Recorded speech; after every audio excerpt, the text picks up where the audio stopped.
যখন কোন বান্দা সূরা ফাতিহার একটা করে আয়াত বলে আলহামদুলিল্লাহি রাব্বিল আলামিন, সঙ্গে সঙ্গে আল্লাহ জবাব দিয়ে বলেন হামিদানি আবদি, বান্দা তুই আমার প্রশংসা করলি। আর রহমানির রহিম যখন বলে আল্লাহ বলেন আসনা আলাইয়া আবদি। মালিক ইয়াউমিদ্দিন যখন বলে আল্লাহ বলেন মাজ্জাদানি আবদি।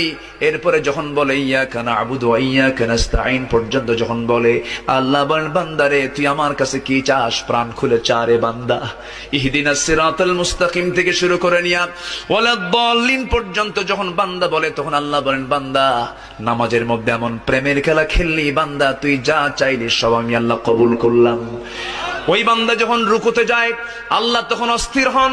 ওই বান্দা যখন সিজদায় যাওয়ার জন্য প্রস্তুতি নাই, সমস্ত ফেরেশতাকে ডাক দিয়ে বলেন ও ফেরেশতারা, এই বান্দাগুলো আমাকে দেখলো না, রাসূলকে দেখলো না, কোরআনকে দেখে হাদিসকে বিশ্বাস করে আমাকে খুশি করার জন্য তার সবচেয়ে সম্মান